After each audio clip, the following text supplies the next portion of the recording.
Magandang umaga, narito po ang ating weather update sa araw ng Huwebes, December 11, 2025. Kasalukuyan, maulap na kalangitan na may mga pag-ulan na naranasan sa silangang bahagi ng Northern Luzon at Central Luzon, dulot ng amihan at shear line. Yung shear line ay ito'y salubungan ng malamig na hangin at mainit na hangin kung saan nabubuo ang mga thunderstorm. Ang shear line ay naapektuhan itong silangang bahagi ng Northern Luzon at Central Luzon. Samantala, ang amihan ay naapektuhan itong malaking bahagi ng Northern Luzon. Sa mga oras ito, wala po tayong namomonitor ng bagyo o low pressure area sa loob at sa labas ng ating Philippine Area of Responsibility. Itong shear line at amihan ay patuloy na makakapekto sa malaking bahagi ng Northern Luzon bukas. Pero inaasahan po natin ang shear line ay kikilos patimog at aabot sa silangang bahagi ng Southern Luzon pagdating ng linggo. Dahil sa inaasahan po natin ang paglakas ng amihan.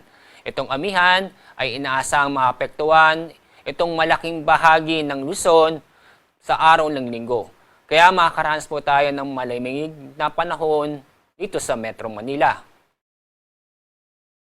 Sa araw nito, inaasahan po natin ang maulap na kalangitan na may mga kalat-kalat na pag-ulan at isolated thunderstorms sa malaking bahagi ng Northern Luzon, lalo-lalo na sa Cagayan Valley at Cordillera. Sa lalabing bahagi ng Luzon kasama ang Metro Manila, inaasahan po natin na maganda at maliwalas ang panahon kung saan makakaranas po tayo ng bahagyang maulap hanggang sa maulap na kalangitan. Maliban sa mga isolated na mga pag-ulan dahil sa mga localized thunderstorm. Ang pinakmataas na antas ng temperatura may tatala sa Metro Manila ay aabot ng 30 degrees Celsius. Dako tayo sa Visayas at Mindanao. Asahan din ang maganda at maliwalas na panahon kung saan ay magiging bahagyang maulap hanggang sa maulap ang kalangitan, maliban sa mga localized thunderstorm. Sa mga kababayan po natin sa Zamboanga at sa Davao, mas mainit na panahon ang inaasahan po natin ngayong araw.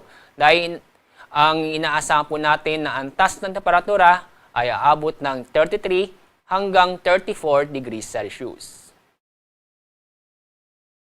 Ngayon, wala po tayong gale warning. Ibig sabihin po, wala tayong inaasahang matataas ng alon sa ating mga karagatan sa buong bansa. Kaya safe namang pumalaot ng ating mga kababayan. Pero paalala, mag-ingat pa rin dahil sa mga nabubuong mga thunderstorm. Ang araw sisikat mamaya pong 6:11 ng umaga. Ang araw lulubog sa ganap na 5:28 ng hapon.